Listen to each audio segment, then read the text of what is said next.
I really don't make this accusation lightly because I don't like to call people out, to be honest. I'd rather you just adhere to what God says and stick with it, or do what is lawful for you to do and stick with it, or do what the people voted you in to do, whether I like it or not. If they voted you in to do this, then you do whatever you do, and I'll have to deal with it, or we come to a compromise. But this whole thing about deportation, to me, it's unsettling, not necessarily because a person has to be deported, because as many people have said, if you're in this country, you're not supposed to be here, you don't have any papers, then, yeah, you need to go back where you came from. However, there are different, there are different circumstances. Some people are fleeing political persecution, some a plethora of gangs in their area, and they're afraid of themselves or their families getting murdered. And that essentially is a very palpable fear. You really don't know how that feels unless you're in the middle of it. And so I can understand why some people do make the journey to cross over without documentation or being illegal. But then once they're here, you have to, at least I thought there was a process. I thought there was a process that you would have to go through. And of course, you can't do anything that would be construed as illegal. Because anything, even the smallest thing, can be grounds for you to go back. But there are many people who feel as though the only people that should come here, and this is where my issue comes in, the only people that should come here or should be free to come here are those from Europe.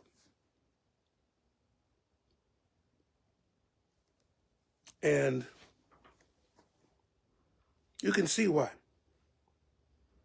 They have the same culture. They have the same beliefs. And let's just go and just mention the elephant in the room. They look like you. And so therefore you feel more comfortable with them. Whereas other people, they certainly don't speak like you. Their culture is not like you. And they don't believe like you. And so one feels threatened by the people that are coming in. But there is a philosophy called replacement theory, whereas people come in, and as the number of people of a certain group diminishes as a percentage of the entire population of the nation, then they have less power, they have less clout, and there will be more laws conceivably against their existence. So they feel as if they can't let this happen. However, I'm sure that they thought the same thing in Egypt. Hear me out. When Joseph invited his family, all 12 sons of his father, and whoever their wives were, and so on. It said 70 souls came down. 70 of them, because, of course, all 12 sons of Jacob, or at least many of them, had sons of their own, and daughters as well. So it said 70 souls. That's what the Bible says. And they were welcomed by the Pharaoh that was there, mainly because of Joseph. Because Joseph was the one who actually saved the country from starvation by planning correctly and by the Lord giving him the dreams that warned of the coming famine. And so because of Joseph, Egypt ended up becoming the breadbasket of that region. But then there came a time, and it says in the Bible, there rose a Pharaoh that knew not Joseph. Remember, this happens all the time, even happening now. People my age, they remember the civil rights era. They remember the marches. Even if they didn't participate, even if they were really young, they remember hearing about them.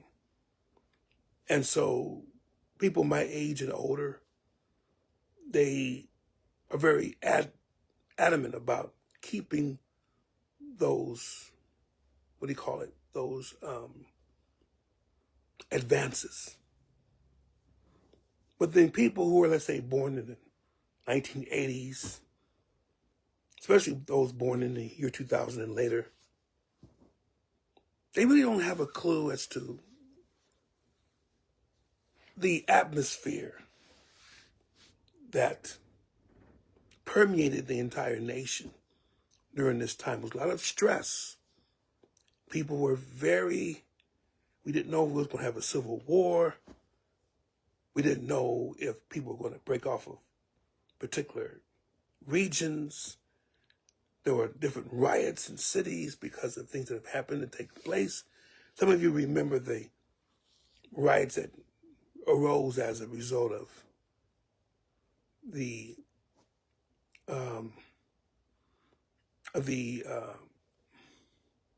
verdict in the Rodney King trial. And I remember going through that particular riot. There was a reason why that took place. But those that have been born, those born later than that, don't really understand why. And so you're much more easy to accept what people give to you in terms of there have been excesses, there have been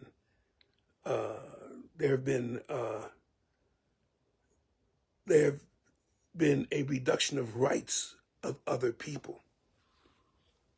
This is what our president said, that essentially that the Civil Rights Act was not good for white people.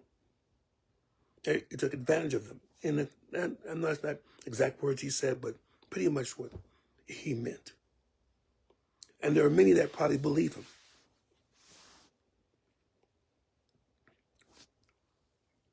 But let's get back to what I was talking about with Egypt.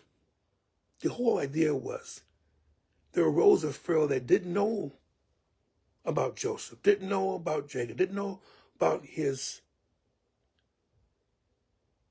the way he came up and how Pharaoh exalted him. Didn't know anything about that. All they saw were a group of foreigners that multiplied very fast. And the fear was, now understand this was from 70 people. So remember, you had fear acting in overdrive. That the people that were already in Egypt, I'm sure there were more than 70 people in Egypt by the time that Jacob came into Egypt with his family. But you see how fear, apprehension takes place. And there are those who would take advantage of that. But because they were afraid, and that fear was spread by those in power, they were afraid that the Israelites would rise up and become if an enemy should attack Egypt, then the children of Israel, what's just another name for Jacob, that they would turn around and then go on the side of the enemy, which is some of the same arguments that they're having right now about different people coming in. And as they say this, they say that about Muslims coming in. Well, you know how they feel. They want to take over everything. You hear this about those who are Latinos. No, they want to take over everything. Of course, they had already owned the Southwest until the U.S. and Mexico came to blows. And of course, the U.S. won that war and annexed all that territory, which includes California, Arizona, New Mexico, Texas.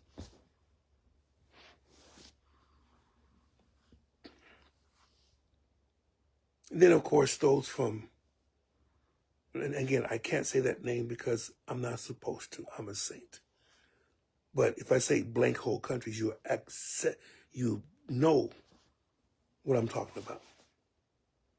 In other words, countries that essentially are cesspools, countries that are just plain horrific in their values and their level of civilization and so on. So we can't get people from there because they would bring their same tendencies to the United States. And we have this that we deal with. And now, however, though, if someone of means comes from, let's say, a place like Nigeria, someone of means someone that has earned enough money, they can support themselves. They've been to university. And surprise of surprises, there are some that have been that way. But then someone else comes from, let's say, Germany. But they're not very rich. In fact, they're pretty poor. But they want to come to the United States. According to the current climate, the person from Germany would be more welcome, even though they have no skills, even though they may actually be a schemer. But they would be more welcome here than the Nigerian who is well-to-do, who has a sufficient education and skills, is ready to apply them to work here. And the argument could be that he's taken over for a qualified person here in the United States. Because that's exactly what's taking place with those that come from Asia. Whether it's South Korea, whether it's Japan, whether it's China, that essentially people of that ilk are taking jobs away from good old-fashioned Americans. I hear that argument. I hear it. I hear the argument. But if there was an American that could fill that position, don't you think they would have filled that position? I know because I used to work at a white-collar job.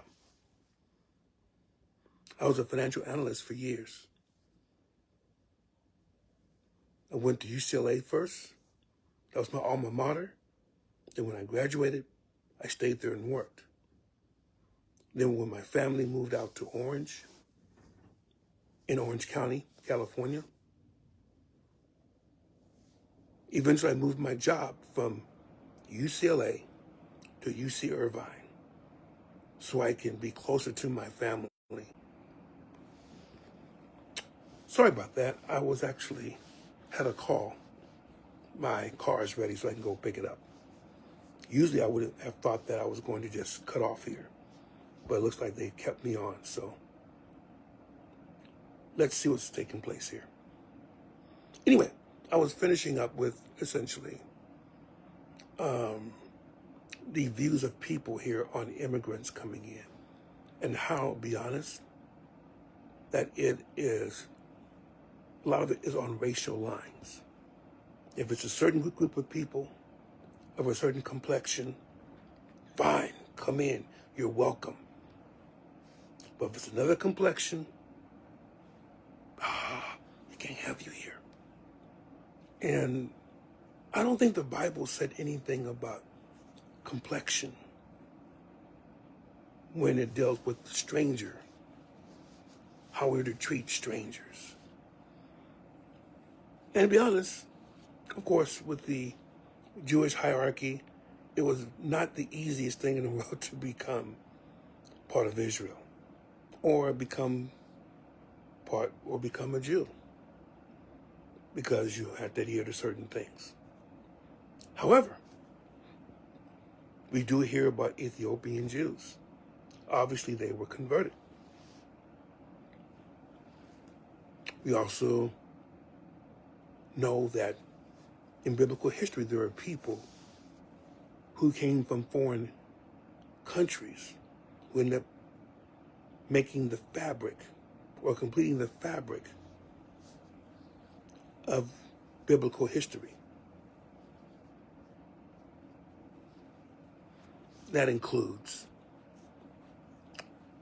people like Ruth, who was a Moabite, who became the great-grandmother of King David.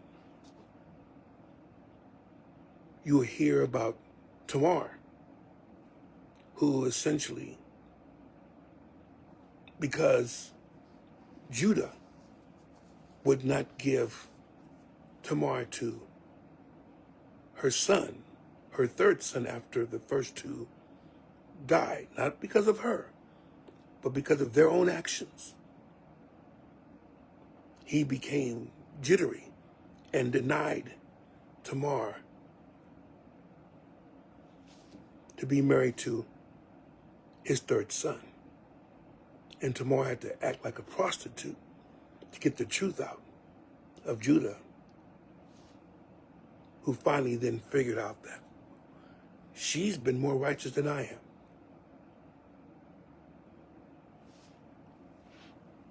So you got those instances, and there's a few more.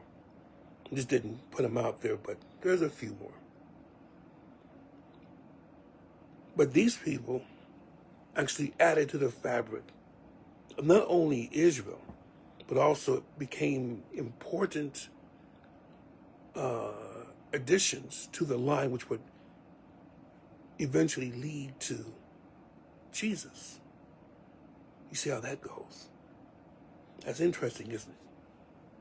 But the key here, what I'm trying to say is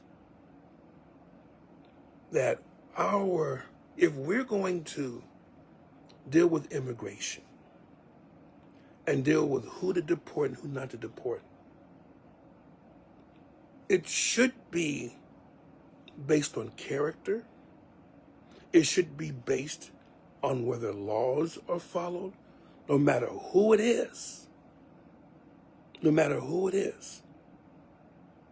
And if someone is trying to become a citizen. They're trying to do it the right way. Give them a chance to do it the right way. And not just because they look different from you, to do a knee-jerk reaction and deport them. That person who you deported may have ended up being a person who may have led to much value being added to the United States. But that chance is gone. That person was sent back.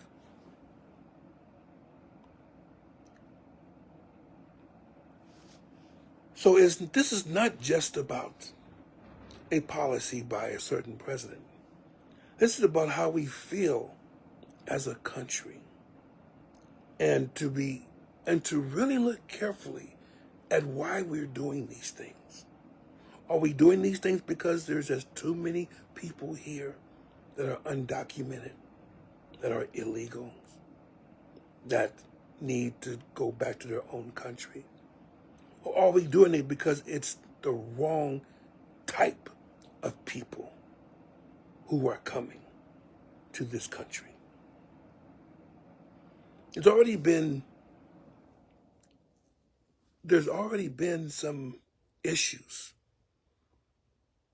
Farm prices, crop prices are going up because people can't harvest the crop because those that would normally do it are afraid to do it because they're going to be caught by ICE. I mean, say, well, they're just migrants. Huh? I mean, we can get someone. Well, I'm not going to go down there in the Central Valley in Bakersfield and work for 10 hours, 12 hours a day picking crops. Don't think my son's going to do that.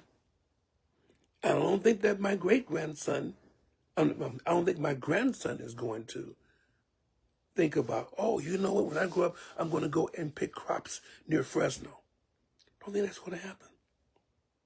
But there are those who are willing to do it. They're willing to do it. They don't cost a lot. I know that's kind of looking at dollars and cents, but that's how this country is.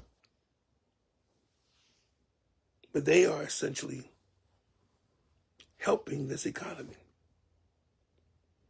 But because people are afraid of the type of people that are coming into this country, you know the term cutting your nose to spite your face. That's essentially what's going on. And we better be careful with what we're doing. I'll even give you an even more complete idea of what we're dealing with. Israel's one thing. The church is something entirely different. The church, you don't have to. The church is made up of people from every country, or should be. Should be. If it's not, then it's not God's fault. It's ours for not pushing it enough. But if salvation with Christ, an invitation to be part of the family of God, is to everyone in the world, if the invitation is to that, then why are we acting as though we're the only ones that need to be invited? Keep that thought. May God bless you and may He keep you. And if you disagree, say your thoughts, but just know that I will also say mine as well. Not to disrespect you, but it's so you can understand where I'm coming from. And where I'm coming from is biblical. Love you all. Take care in Jesus' name.